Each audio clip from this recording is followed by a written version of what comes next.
बहुत समय पहले की बात है। एक राज्य था जहां एक न्यायप्रिय और धार्मिक राजा राज करता था।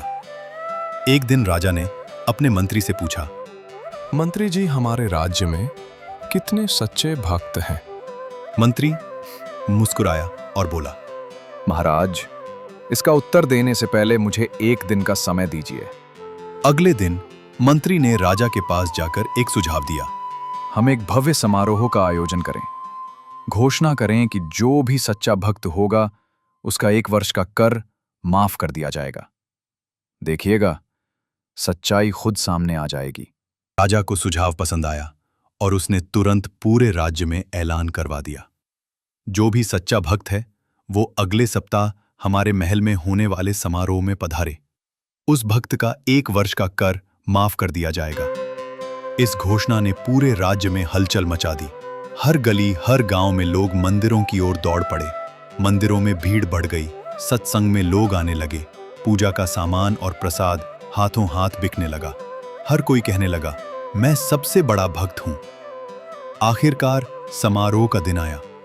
महल के मैदान में राज्य भर के हजारों लोग उमड़ पड़े। राजा ने प्रसन्न होकर लोगों की भीड़ को देखा और मंत्री से कहा, देखो मंत्री जी, मेरे राज्य में तो हर कोई भक्त निकला। मंत्री मुस्कुराया लेकिन बोला, महाराज, अंतिम परीक्षा अभी बाकी है। इसके बाद मंत्री ने सबके सामने घोषणा की, यहां पास ही राजा ने एक शिव मंदिर बनवाया है और उसमें बहुत से विषैले सांप छोड़ दिए गए हैं। जो भी सच्चा भक्त है वह वहां जाकर शिवलिंग के सामने दंडवत प्रणाम करे। वही सच्चा भक्त माना जाएगा और उसका कर माफ होगा। ये सुनते ही भीड़ में खलबली मच गई। इतने सांपों के बीच कौन जाएगा? अगर सांप ने डस लिया तो क्या होगा? लोग एक एक करके चुपचाप समारोह छोड़ने लगे।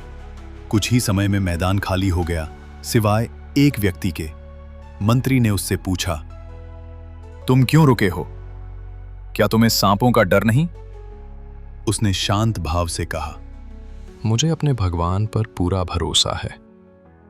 अगर उनके दरबार में जाना है तो डर किस बात का? अगर उनकी इच्छा में मेरी मृत्यु भी हो तो वह भी स्वीकार है। वह व्यक्ति सीधा मंदिर की ओर बढ़ा। जब वह अंदर पहुंचा तो देखा वहां कोई सांप नहीं था। वह भाव विभोर होकर शिवलिंग के सामने दंडवत हो गया। मंत्री और राजा सब देख रहे थे। राजा की आंखों में गर्व और भक्ति के आंसू थे। राजा ने उस व्यक्ति को गले लगाया और कहा, मैंने हूं मेरे राज्य के सच्चे भक्त। तुम्हारा ही नहीं, तुम्हारे पूरे परिवार का कर माफ किया जाता है। कहानी की सीख, सच्ची भक्ति सिर्फ दिखावे में नहीं, बल्कि उस विश्वास और समर्पण में होती है जो हर डर के पार जाती है।